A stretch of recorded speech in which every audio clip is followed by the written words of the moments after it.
Hi guys, welcome to Tinderbox. I am Tinder and this is where I speak my truth, my whole truth, and nothing but my truth. So first things first, I hope you and yours are keeping well and safe and sound, and that you're actually being kind to yourself. It's so easy to be unkind to yourself when things are not going your way. So it's very important for us to realize that there are other people that are possibly in worse situations. And the fact that we are healthy and we're not bedridden and our families are still intact is one thing to be grateful about. It's good to see that the lockdown is getting eased in different parts of the world. And it's not happened where I am, but fingers crossed we start easing into the new normal. Now, it's a sunny day outside. I've just come from sun basking. It's so hot and I'm feeling I feel like I've just come back from holiday. It's the closest thing to being on holiday, but I'm quite thankful. So before I forget, a massive thank you to everyone that has been sharing my videos and loving the channel and speaking about it, and to everyone that has been sending me messages telling me that my truth is actually resonating with them. Thank you so much. This is exactly why I'm doing this. I'm regretting why I didn't do this ages ago, but I'm better late than never. So I'm here to stay and I know that we will enjoy this little journey of ours. This week's vlog is quite interesting because it was triggered by a conversation I had with a friend of mine, and I have his permission to discuss this, so I'm not rogue. I'm not a rogue assassin. He told me, yeah, you can definitely share. So a friend of mine got in touch with me a few days ago and he told me, Tinder, you know what, you're so level-headed and I need your advice. Yes, I'm quite level-headed when it comes to advising other people. I won't say that I'm the same when it comes to taking my own advice because I'm quite emotional and I tend to be subjective rather than being objective. So I'm not the best advisor to myself, but I'm good at advising people. So he got in touch with me and he said, Tinder, I have this friend, they're a couple. The girl is a very, very good friend of mine. I've known her forever. I met the guy through the girl and he's one of my boys right now, so we're quite tight. However, it's come to my attention that the guy is cheating on the girl and I just can't sit on this information, but I don't know how to tell her. Now, I had an answer. I told him exactly what I would do, but I wanted to do a little social experiment just to see what my friends would say and what they would do. So I put it out on my social media and the feedback I got was quite something, I have to say. A lot of times we're quite assumptive that we know what people want to hear and what people don't want to hear, but it's always good to have this kind of discussions because people open up and get a chance to actually tell you what they wish to know and what they don't wish to know. So it was quite interesting. Now, I put out two questions. The first question was, would you want to be told if your partner was cheating? The stats were very, very interesting because I got reaction from men and I got reaction from women. So these are the stats. 55% of the men said yes, we would like to know. 45% of them said no, we would not want to know. And 85% of the women said yes, we would want to know. And 15% said no, we wouldn't want to know. The second question was, would you tell your friend if their partner was cheating? This was another interesting one. 45% of the men said yes, we would tell. 45% said no, we wouldn't tell. And 10% said maybe. The women didn't come as a surprise because 78% of them said yes. 17% said no, and 5% said maybe. I also want to share a little bit about the participation because the women definitely came out with their guns blazing. The men were a bit shy, so I had to slowly reel them in. So the participation was predominantly women, and we had some men that took part. So this is a percentage. 74% of the participants were women and 26% were men. So those are the percentages I was working with. So what did I gather from the stats? Of course, I was a bit surprised by the women who said they don't want to know and they don't want to tell. And everybody has their reasons why. There are some people who actually gave me their reasons. I said that they don't have to. It was a yes/no type of question, but they didn't have to elucidate on why they feel a certain way. But people actually expounded on it. And a few of my friends confirmed that they've actually been involved in scenarios that have gotten very messy in the past. So they've learned never to do it again. Others were like, what I don't know won't hurt me.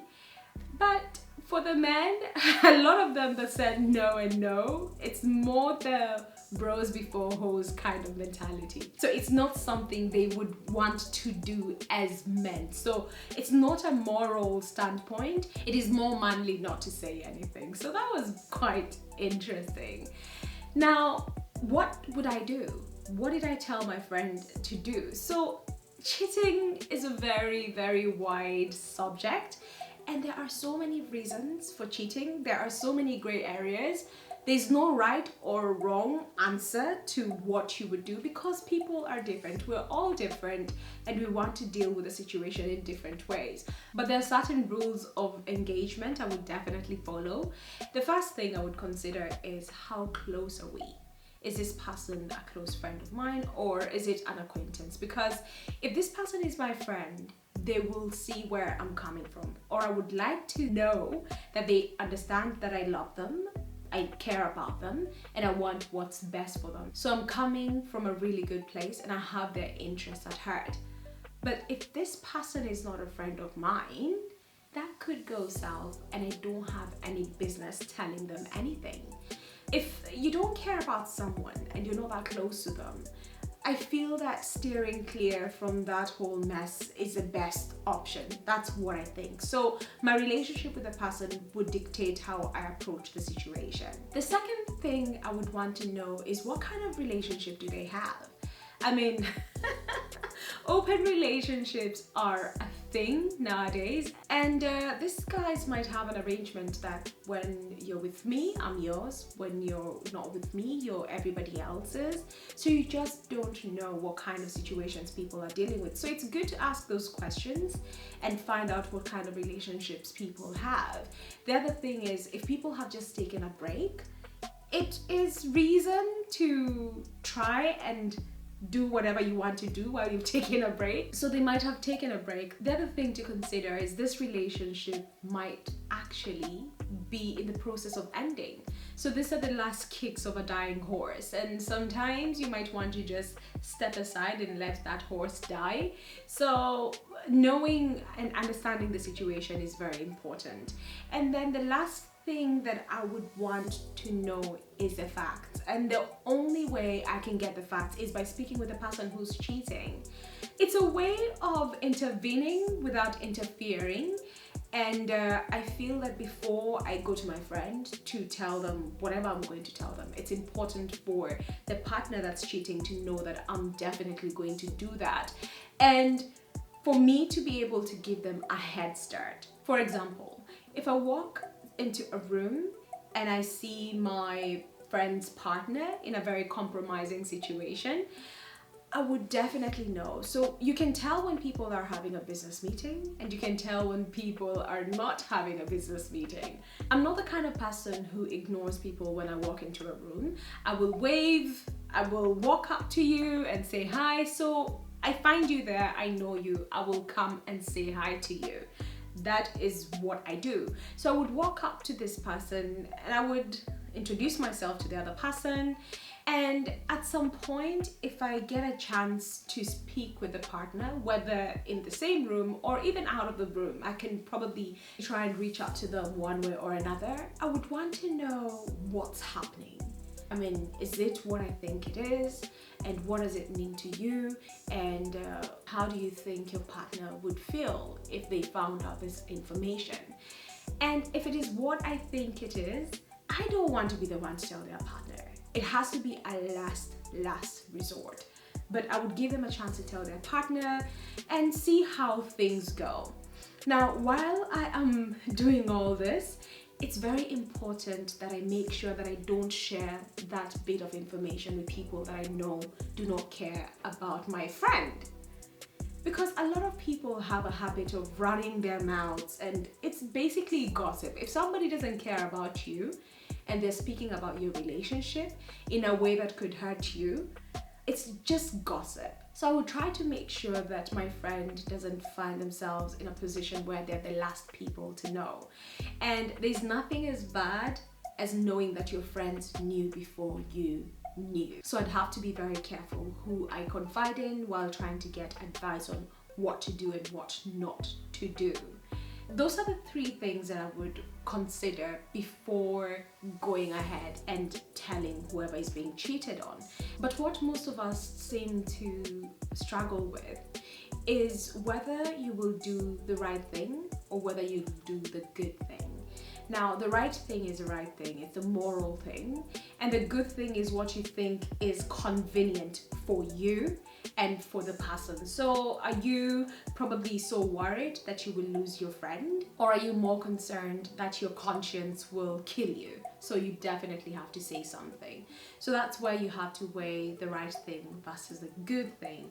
I would be driven to do the right thing because morally, I believe that if you're in a committed relationship, you should commit to it. Now, at this point in my life, I'm very, very monogamous. And a lot of people could argue that recent studies have confirmed that human beings are not hardwired for monogamy.